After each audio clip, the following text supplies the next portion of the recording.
ஆண்டவராகிய இயேசு கிறிஸ்துவினை நாம் மையப்படுவதாக இந்த காலைவேளையிலே உங்கள் யாவரையும் பார்ப்பதில் மிகுந்த சந்தோஷம். நீங்கள் எல்லோரும் சந்தோஷமாக விசுவாசத்தோடு பலத்தோடு ஆண்டவருக்குள்ளே இருக்கிறீங்கன்னு விசுவாசிக்கிறேன். நிறைய பேரோட முகத்தை பார்த்தா ரொம்ப சந்தோஷம் எல்லாம் இருக்கிறது போலவே தெரில. ரொம்ப டல்லாக எதையோ போட்டு யோசிச்சிட்டே இருக்கிறீங்களா? ஆண்டவரோடு நடந்தீங்கன்னா வாழ்க்கை ரொம்ப சுவாரஸ்யமாக இருக்கும். சுவாரஸ்யம்னு எதை வச்சு சொல்கிறேன்னா, அடுத்த நிமிஷம் என்ன நடக்க போகுதுன்னே தெரியாது. ஆனால் ஒரு சமாதானமான ஒரு நடத்தல் ஆண்டர் தருவார். நான் சொல்கிறது உங்களுக்கு புரியும்னு நினைக்கிறேன். இல்லை, அடுத்து என்ன பண்ண போகிறோன்னு தெரில. கடங்கார வந்து வாசலில் நிற்பான், ஒரு பெரிய தேவை இருக்கும். ஆனால் ஏசப்பாவோட கூட நடக்கும்போது, அவர் மேலே ஃபெய்த் வச்சு நடக்கும்போது, அவர் தான் முழுமையாக சார்ந்து இருக்கும்போது, அவரை டிபெண்ட் பண்ணியிருக்கும் போது, பேங்க்கில் ஒரு வேளை ஒன்றும் இல்லாமல் இருக்கலாம். ஆனால் எது எப்போ வரணும், எதை எப்போ கொடுக்கணும், எப்படி நடத்தணும், அந்த சூழ்நிலைமை கேட்டது போல் ரொம்ப அழகாக அவன் நடத்துவார். அதனால தான் ஏசப்பாவோடு நடக்கிற அனுபவம் வந்து ரொம்ப வித்தியாசமானது. அவரோட கூட நடங்க. ஆமாம், சோர்ந்து போகாதீங்க. ஒரு நாளை எதை குறித்தோம் ஒரு அழகான காரியத்தை இந்த காலவெளியில் ஏசப்பா சொல்லித்தரணும்னு விரும்புகிறார். லூக்கா சுவிசேஷ புஸ்தகம் 18ஆம் அதிகாரம் 10ஆம் வசனத்துலேருந்து பார்த்திங்கன்னா ஒரு அழகான ஒரு பேரபிள் ஆண்டர் சொல்கிறார்ல. 2 மனுஷங்க வந்து தேவாலயத்துக்கு ஜெபம் பண்ண போனாங்களாம். ஒன்று பரிசேயன், ஒன்று ஆயக்காரன், ஃபாரசி அண்ட் டாக்ஸ் கலெக்டர். இந்த பரிசேயன் போய் பண்ணுற ஜபத்தை கொஞ்சம் நான் வாசித்து காட்டுறேன், பாருங்களேன். பரிசேயன் நின்ற தேவனே, நான் பரிகாரர், அநியாயக்காரர், விபச்சாரக்காரர் ஆகிய மற்ற மனுஷரைப் போலவும் இந்த ஆயக்காரரைப் போலவும் இராததினால் உம்மை ஸ்தோத்தரிக்கிறேன் அப்படின்னு சொல்கிறான். ஒரு என்ன திமிரு இருக்கும் பாருங்கள் அவனுக்கு பண்ணுற ஜபத்தில். ஆண்டவரே, நான் பரிகாரர், அநியாயக்காரர், விபச்சாரக்காரர், ஓகே, அது கூட விட்டுறலாம். ஆனால் இங்கே இருக்கான் பார்த்தீங்களா, இவன் இந்த டாக்ஸ் கலெக்டர், அவனை போல கூட நான் இல்லை, அப்படி இல்லாததுனால நம்ம சோத்தரிக்கிறேன் அப்படின்னு சொல்லி ஒரு பெரும் பயங்கர ஒரு ப்ரைடான ஒரு ஜோம் பண்ணுறார். பட் நான் ரொம்ப ஆச்சரியப்பட்ட ஒரு விஷயம் இந்த டாக்ஸ் கலெக்டருக்குள்ளே பாருங்கள். 13ஆம் வசனத்தை நான் வாசிக்கிறேன். ஆயக்காரன் தூரத்தில் நின்று தன் கண்களையும் வானத்திற்கு ஏறெடுக்க துணியாமல் தன் மார்பில் அடித்து கொண்டு, ஒரு சிம்பிள் ப்ரேயர் தாங்க, பட் வெரி பவர்ஃபுல். தேவனே, பாவியாக இருக்கிற என் மேல் கிருபையார். இங்கிலீஷில் ரொம்ப அழகாக போட்டிருக்கு, Lord have mercy on me for I am a sinner. ஆண்டவர் சொல்கிறாரு, தன்னை தான் உயர்த்துகிறவன் தாழ்த்தப்படுவான், தன்னை தாழ்த்துகிறவன் உயர்த்தப்படுவான்.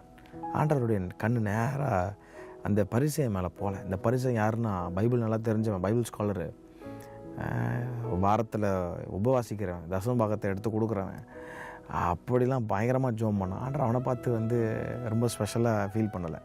ஆண்டர் சொன்னார், டேய் அவன் இல்லைடா, இவனே நீதிமானாக்கப்பட்டவனா, வீட்டுக்கு போவான் அப்படின்னு. அப்போ ஆண்டர் என்னத்தை விரும்புகிறாருன்னா, ஒரு தாழ்மையான இருதயத்தை விரும்புகிறாருங்க.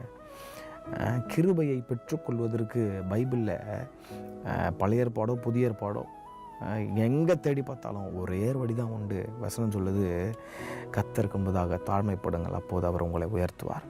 தாழ்மை உள்ளவனுக்கு அவர் கிருபை அளிக்கிறவராக இருக்கிறார், பெருமை உள்ளவனுக்கு தேவன் எதிர்த்து நிற்கிறார். அப்போது நமக்கு ஒன்று தேவை, தாழ்மை தேவை. தாழ்மைன்னும் போது அப்படி நம்ம கூனி குறுகி, ஆண்டவரே நான் தூசி, நான் குப்பை, மண், அது இல்லை. உள்ளத்தில் தாழ்மையை கர்த்தர் எதிர்பார்க்குறார். இந்த தாழ்மை வெளியும் அப்படி ரிஃப்ளெக்ட் ஆகணும், நம்ம பேச்சில், நம்ம கேரக்டரில், நம்ம பார்வையில். இயேசு கிறிஸ்து அப்படி தான் இருந்தார். he was very accessible to everyone. அவரை ரொம்ப ஈஸியாக வந்து பார்த்தாங்க எல்லாரும். அவரை வந்து தொட்டாங்க, அவர் கூட பேசினாங்க, அவர் கூட பழகினாங்க. See, we have to have that kind of attitude in our lives today. We are not that much greater than Jesus himself. இன்றைக்கி நம்ம ரொம்ப அப்படி பயங்கரமாக நினச்சிக்கிறோம்ல, நம்ம அப்படிலாம் கிடையாது. ஆமாம், தேவன் வானத்தில் இருக்கிறார், நீ பூமியில் இருக்கிற, அதனால் உன்னுடைய வாய் ரொம்ப சுருக்கமாக இருக்கட்டும்னு கர்த்தர் சொல்கிறார். பிரசங்கியில் ஆண்டர் அழகாக எழுதுறார், நீ தேவ சமூகத்துக்கு போகும்போது துணிகரமாக ஒன்றுத்தையும் பேசுகிறாத. ஆண்டர் மேலேருந்து பார்த்துட்ருக்கிறாரு, அவர் உயர்ந்தவர், தாழ்மை உள்ளவர்களை நோக்கி பார்க்குறாரு. அப்போ பைபிளில் எங்கே திரும்பி பார்த்தாலும் there is one thing, ஒரே ஒரு விஷயந்தான், கிருபையை பெற்றுக்கொள்வதற்கு ஒரே ஒரு வழிதான் உண்டு. அது ஒரு மனுஷன் தேவ சமத்துக்கு முன்பதாக தன்னை தாழ்த்தும் போது கர்த்தர் கிருபை அளிக்கிறாராம். ஏன் அந்த காலத்தில் டாக்ஸ் கலெக்டர்லாம் வெறுத்து ஒதுக்குனாங்க அப்படின்னா, இந்த பரிசையன் பார்த்தீங்கன்னா பயங்கரமாக ஜெபம் பண்ணுறான். இவன் பைபிள் ஸ்காலர். இந்த டாக்ஸ் கலெக்டர் சர்ச்சுக்குள்ளே கூட போகலங்க. சர்ச்சுக்குள்ளே போயிருந்து அடிச்சு தொத்திருப்பாங்க. நீ ஏன்டா உள்ளே வந்த, ஒரு பாவியாக இருக்குது உள்ளே வந்து அப்படின்னு அடிச்சு தொத்திருப்பாங்க. ஏன்னா 1ஆம் நூற்றாண்டில் ரோமனுடைய எம்பையர் ஃபுல்லாக அவங்க ஆட்சி பண்ணிகிட்டு இருந்த காலம் அது. இந்த ரோமன்ஸ் என்ன பண்ணாங்கன்னா, எல்லாத்துக்கும் வரி போட்டுருந்தாங்க. டேக்ஸ் கலெக்ட் பண்ணுறதுக்கு எல்லாத்துக்கும் வரி போட்டிருந்தாங்க. ஒருத்தன் ஊருக்குள்ளே வரானா அந்த ஊருக்குள்ளே வந்தனால வரி செலுத்தணும், ஃபுட்டுக்கு வரி இருக்கும், எல்லாத்துக்கும் டேக்ஸ் இருக்கும். இப்போ நமக்கு இருக்கிற மாதிரி இந்த டேக்ஸ்னால ஜனங்க ரொம்ப ஒடுக்கப்பட்டாங்க, ஆக ஆரம்பிச்சிட்டாங்க. இந்த ரோமன்ஸ் என்ன பண்ணாங்கன்னா, அந்த சொந்த ஜனங்களை வைத்தே ஜனங்கிட்ட டேக்ஸ் கலெக்ட் பண்ண ஆரம்பித்தாங்களாம். அதுக்கு இந்த மாதிரி டேக்ஸ் கலெக்டர்ஸ் எல்லாம் உருவாக்குனாங்க. அதனால் இந்த ஜனங்களுக்கெல்லாம் ஒரு பெரிய கடுப்பு. ரோமரோடைய ஆட்சியே அவங்களுக்கு பிடிக்காது. அதை விட இவங்க நம்ம ஆட்களை வச்சே நம்மளை ஒடுக்குறானேன்னு சொல்லி ரொம்ப அந்த டாக்ஸ் கலெக்டர்ஸை பார்த்தாலே பாவியாக அவனை ஒரு மாதிரி தான் பார்ப்பாங்க. அதனால தான் பார்த்தீங்கன்னா சகைவை கூட யாருக்கும் பிடிக்காது. ஆண்டவர் சொல்கிறார், சகை வீட்டுக்கு நான் போகிறேன்னொடனே எல்லாம் சொன்னாங்க, ஆண்டவர் இவன் வீட்டுக்கு எதுக்கு போகிறீங்க அப்படின்னு. அப்போது டாக்ஸ் கலெக்டர்ஸ் ரொம்ப வெறுக்கப்பட்டாங்க இந்த ஒரு காரணத்தால். ஆனால் இந்த பரிசையன் பண்ண ஜபத்தை கூட ஆண்டவர் பெருசாக பார்க்கல. இந்த ஆயக்காரன் ஜெபம் பண்ணுறான், ஆண்டவரை have mercy on me, O God, for I am a sinner. அவன் உணர்ந்து யாருன்னு உணர்ந்து தாழ்த்தி ஒப்பு கொடுத்துட்டான். அவனை ஆண்டவர் சூப்பராக பிளஸ் பண்ணார். இன்றைக்கி தாழ்த்தி பாருங்கள், கர்த்தர் உங்களை ஆஸ்வதிப்பார். கர்த்தர் தாமே உங்களை அவரை ஆஸ்வதிப்பாராக. ஆமென்.